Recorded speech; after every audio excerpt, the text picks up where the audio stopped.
with epic battles, holes in walls, and badaboos. This is AOE Leagues. Hello guys, this is Morley Games and welcome back to the AOE Leagues Group H highlight show. So this is a weekly show bringing you the highs, the lows and the badabooms of all of Group H's games. So had some really good games last week, and I think we're pretty much in for some good games this week. Do let me know what you think in the comments of these games, and also let me know who you think is going to end up winning the season.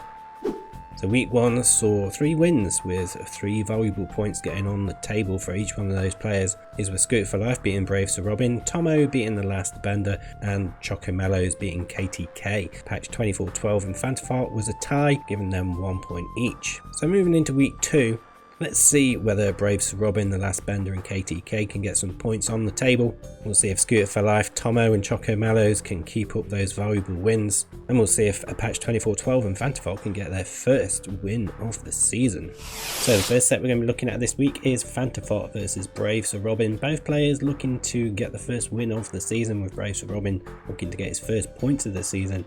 We have Fantafall playing in the blue and Brave Sir Robin in the grey. And it's going to be played on Arabia, which is Fantafart's home map. Fantafart playing as the Berbers and Brave Sir Robin as the Ethiopians.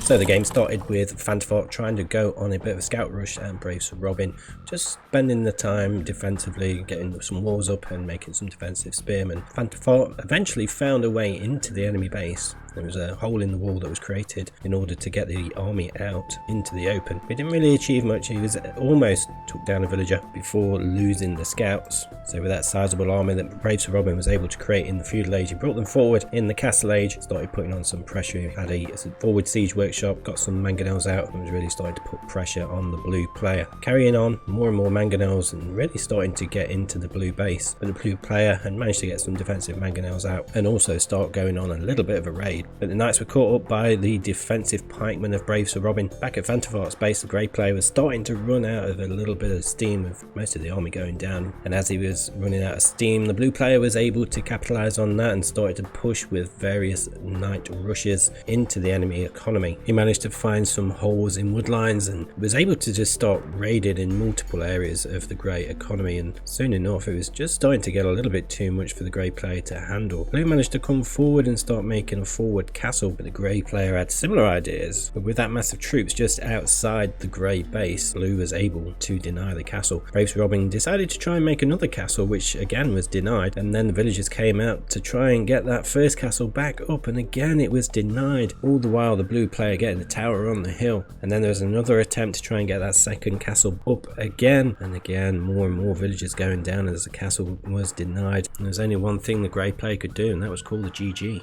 Great win for Fantafart in game 1 there. But going into game 2, we're going to be playing on Baltic, which is Brave Sir Robin's home map, and interestingly enough we've got another Byzantine mirror match.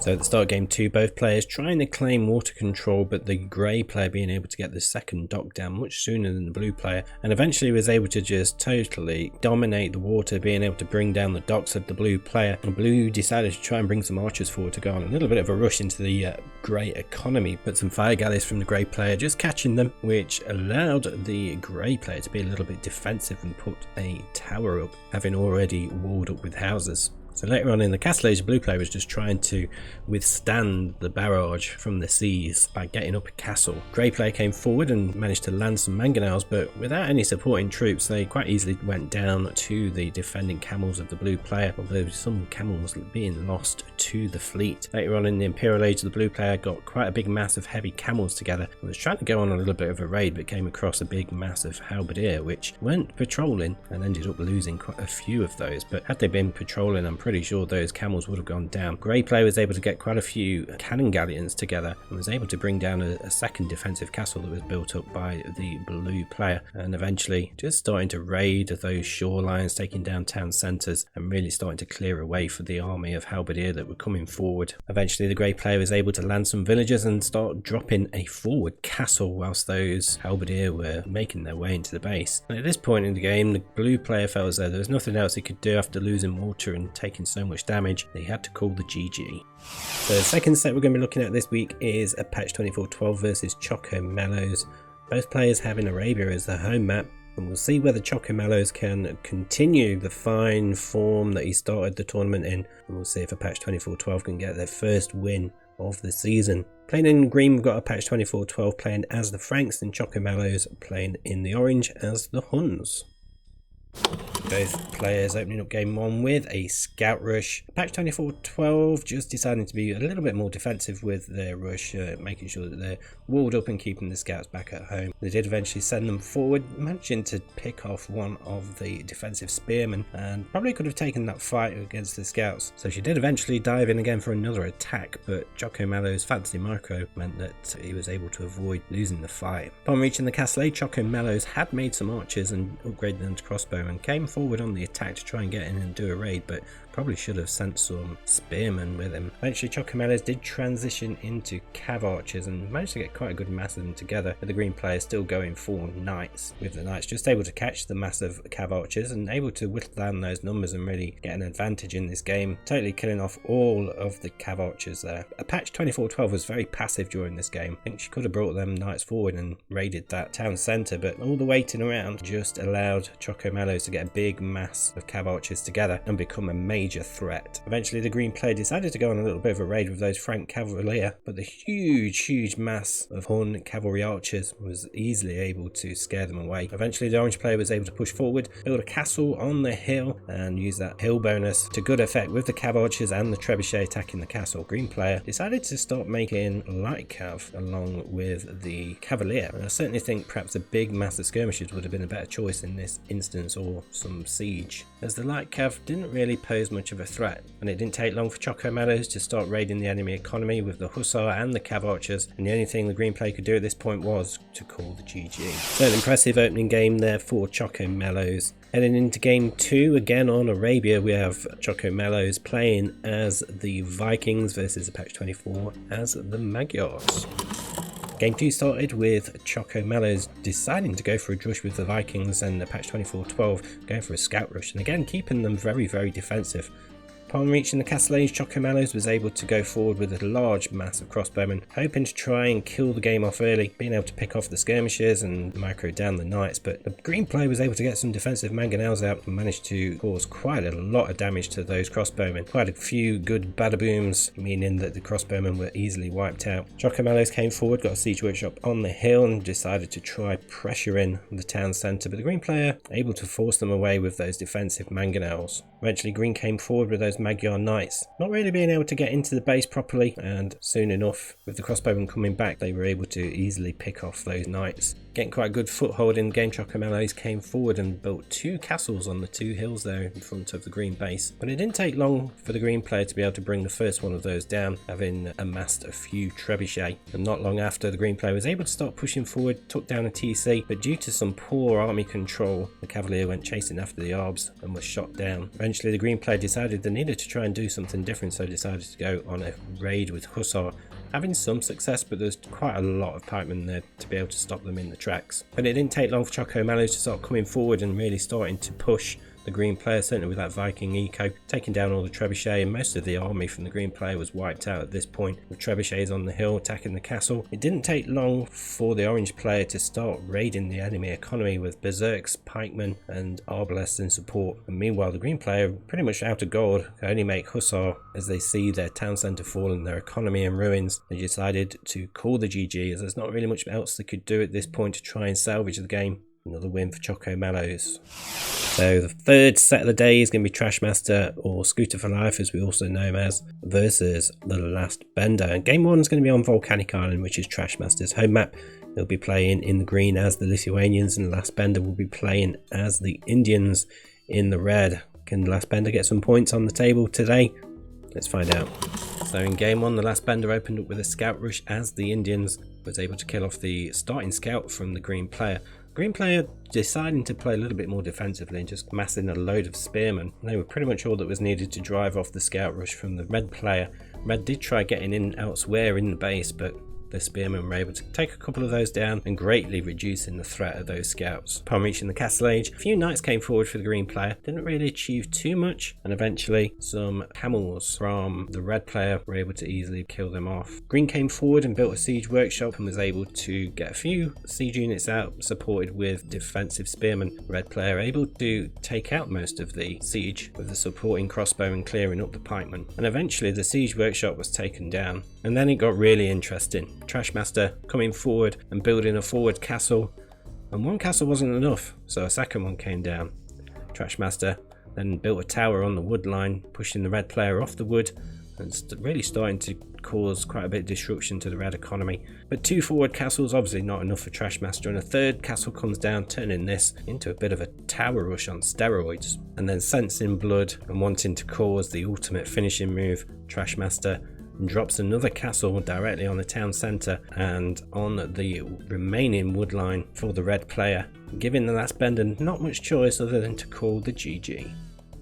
An impressive win for Trashmaster. We also saw Trashmaster doing some castle dropping last week on Volcanic Island, so certainly a sign of things to come, I think, with those games. But we'll head into game 2, which is the Last Bender's home map, being played on Hideout. Trashmaster playing as the Saracens and the Last Bender as the Mongols.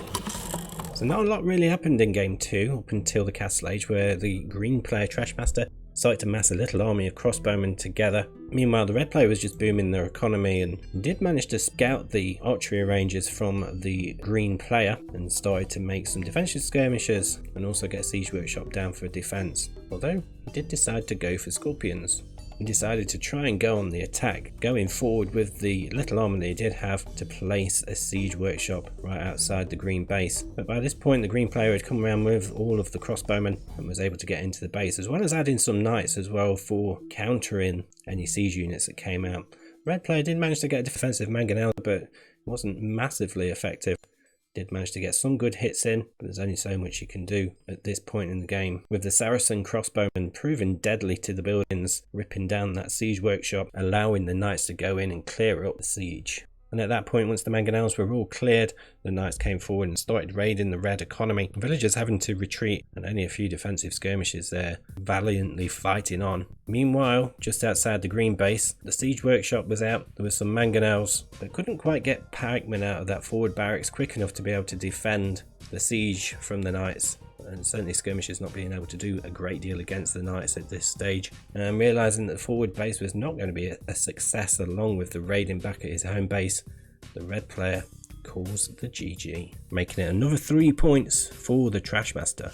An impressive win for the Trashmaster there. Final set of the week is going to be between KTK and Tomo. So KTK looking to put some points on the table, and Tomo looking to build on the win from last week. We're going to be playing on Tomo's home map first, which is Arabia. Tomo will be playing in the red as the Persians, KTK in the blue as the Franks. So game 1 started with a little bit of luck actually for the blue player KTK, being able to find a villager and get a villager pick with that starting scout. But the red player was just concentrating on getting walled up, and the blue player could do nothing to get inside the enemy base. However, the red player reached the castle age first and was able to get some knights out ready to kill off those scouts and push that attack backwards. And then following up by trying to go on a little bit of a raid with 3 knights, but with 5 Frank knights back at home for the blue player KTK, the knight raid from the red player proved to be pretty worthless, whilst the blue player was able to get some knights out and also get 3 TC boom on the go. Shortly after that, the blue player came forward with knights, but the red player had already made a switch to camels and was able to easily chase off those attacking Frank knights. But the blue player came forward again, and the red player was quite unlucky really, because just the aggressive stance there, some of those camels got aggroed and came out to fight the blue knights, and the red player didn't really realise until it was sort of getting a little bit too late, with the rest of the camels coming in to fight after the first batch had already taken a lot of damage. And eventually the blue player was able to clear them up. He managed to get through into the red base with this large massive knights now, and there was not a lot that the red player could do with knights raiding the wood lines, raiding the farms. And eventually Tomo had no choice but to call the GG. Probably feel a little bit unfortunate with how the game ended with those defensive camels being aggroed. But that's the first win of the set for KTK. Let's see if KTK can get the second. Okay, so I think Tomo can feel a little bit unfortunate with that last game and how it ended. But heading into game 2, this is going to be on KTK's map of Golden Pit. We have the Berbers versus the Magyars. Let's see if KTK can get the 3 points. So in game 2, both players decided to go with the Scout Rush. KTK probably not as committed as the blue player was with their Scout Rush. Not really being able to achieve much with some defensive spearmen back at blue base. Blue came forward with some scouts and was able to get into the blue base, managed to pick off a few villagers, but for some reason decided to escape. Whilst there were spearmen coming, there was only 2 of them, and I think those scouts probably could have taken them out. This decision allowed the red player to fully wall up and the scouts couldn't get in, but for some reason Tomo just kept adding more and more scouts. Which I think, if you know your enemy is fully walled up, you're going to want to either drop a tower to get through the walls or change tactic. But Tomo kept pumping out more and more scouts, whilst the Berber player was happily amassing a load of camels. The camels came out and just absolutely ripped those scouts to pieces. Red player had to chase them around the map a little bit, and the army did get split up a bit so that KTK did lose a few of the camels. But with more and more camels coming forward, it wasn't long until the blue scouts were totally wiped out. And I think the overinvestment into the scouts and the lack of walls gave the red player the perfect opportunity to come forward and raid the blue economy. And with that, there was nothing else the blue player could do but call the GG. But 3 points for KTK. Okay, so just another quick roundup of the results. We had Scoot for Life beating Last Bender, giving him another 3 points. Brave Sir Robin drawing with Fantafort, giving them a point each. Tomo losing to KTK. KTK getting the first 3 points of the season, and a patch 24-12 losing to Choco Mallows. Choco Mallows gaining another 3 points. So if you're still watching at this point, do give the video a like, and now we'll have a little look at the league table. So Scoot for Life and Choco Mallows joint top with 6 points each, followed by KTK and Tomo with 3 points. Fantafort with 2 points, Brave Sir Robin in a patch 24-12 with 1 point, and at the bottom of the league we do have the Last Bender with 0 points, nil points. But that's it for this one, guys. Come back next week, see you then.